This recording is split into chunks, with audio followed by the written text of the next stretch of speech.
Hello, welcome to Zoonosis with Joy. I'm Joy, and today you can see I have a little friend with me. This is actually the mascot and the star of the channel. This is Eden. She is a 7-year-old ball python, and you can take a look at her here. I've had her for about 4 years now. I adopted her from the Humane Society.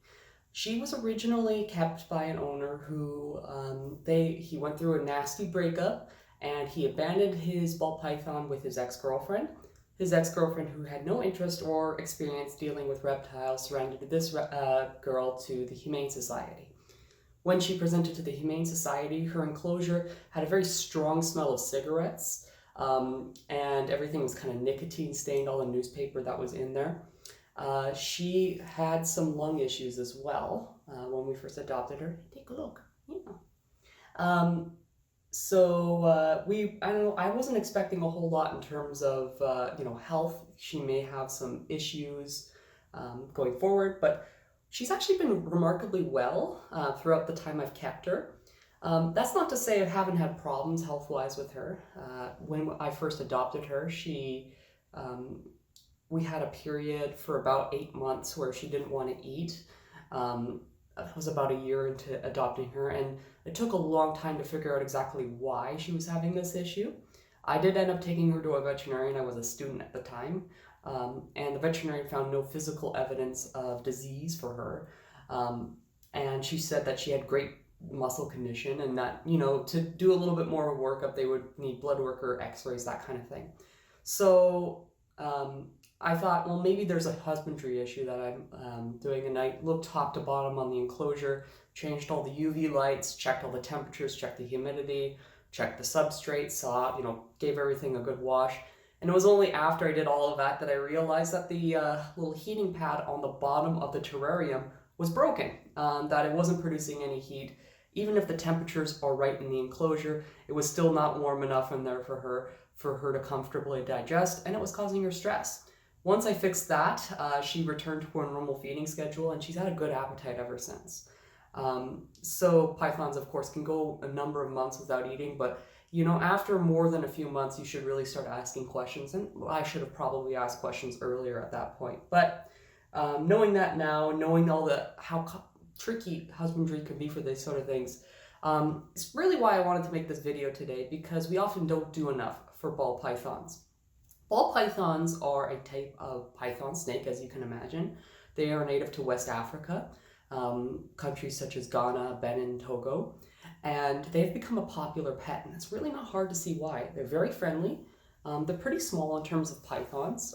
They're incredibly beautiful, and they have these remarkable patterns on them. So they're overall quite good pets that way. That's not to say that they haven't had any issues husbandry-wise, and that's kind of some of the things I wanted to talk about here. I'll start with the pet trade.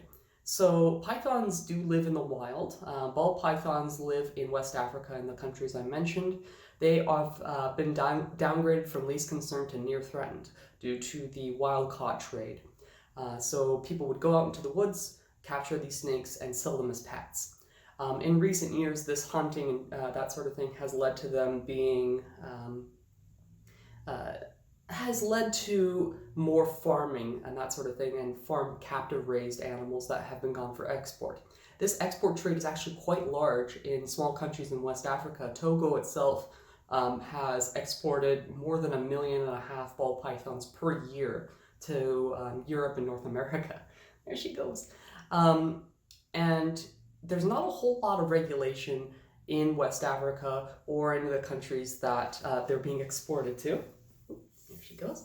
Right now. So it becomes tricky to actually manage these sort of things. The really only place where they have a lot of regulations are in actually export with CITES regulations. That's not to say that captive ball pythons have it much better. In fact, I'll post some of the pictures here, but I have an evaluation chart from the RSPCA. 3 is considered a minimum and 2 is below minimum. And they use this to grade kind of reptile breeders and fanciers meeting these basic husbandry requirements for their ball pythons. So things such as tank size, water, substrate coverage, that kind of thing. This isn't including things like lighting, air quality, humidity, diet, anything like that, just basic husbandry stuff for the enclosure itself. And what they found was quite disturbing. At these reptile expos, they're not being provided any water. The enclosures are less than the size of the snake, so they can't even stretch themselves fully out in their enclosure. And they often have no place to hide in their enclosure, like a shelter or a hide where they can curl up fully. This is also true on YouTube. YouTube is really bad at showing us lots of different ball pythons and other animals, exotic animals, being kept in very inappropriate conditions, and that almost deserves its own video as well, with a lot of these endangered animals even being kept and being shown on YouTube, and basic things not being met that could be easily remedied. This is a pretty pervasive issue, and I'm not going to blame individuals for this because I think it's been a failure at every single level. If you go to a pet store and you want to get supplies for a ball python, the terrariums they have are just barely adequate in terms of, their largest terrariums are just barely adequate. And I'm not a carpenter. I'm not someone who can just build things on the fly. I'm not that kind of person.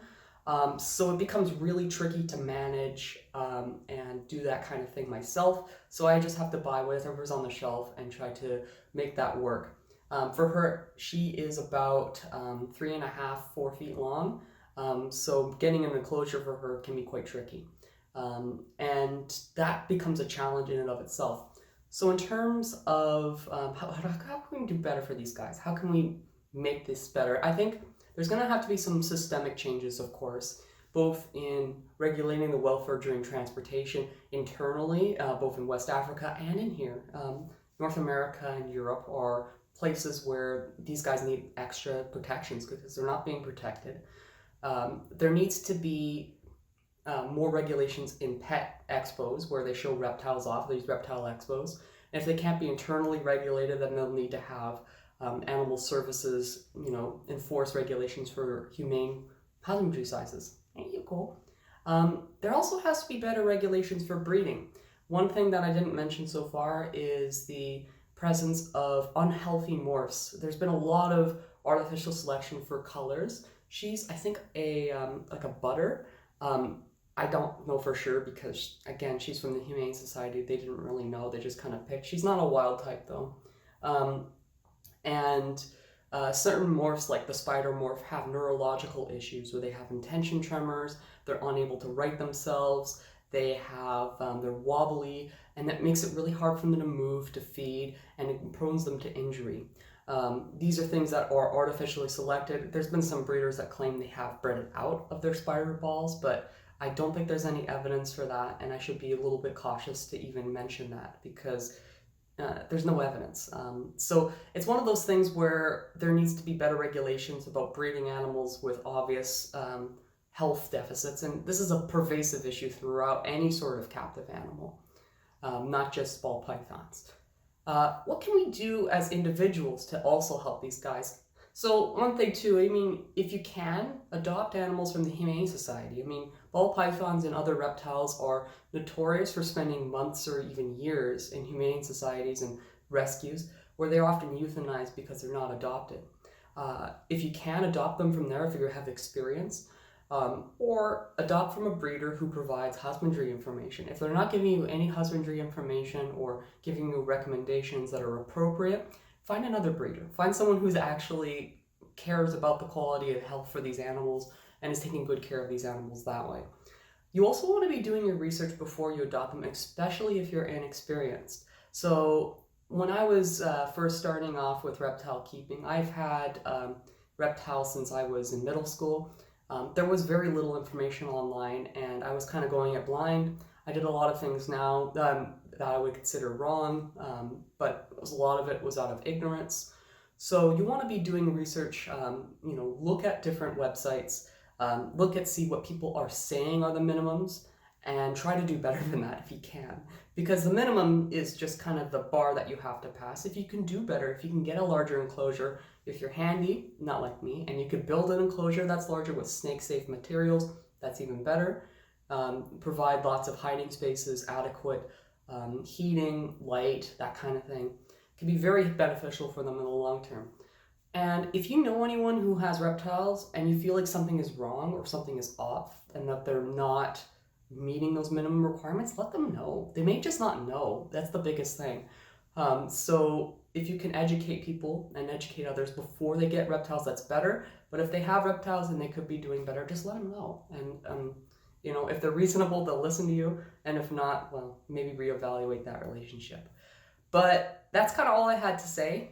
So ball pythons are amazing animals. I think we could be doing better. And that's really all I had to say there. So if you have any questions or comments, I'm sorry I haven't uploaded recently. I've been recovering from a cold. There she goes. But I'm going to be uploading a video next week, hopefully too. Probably something festive, something to do with reindeer maybe. And I will see you next time. Peace.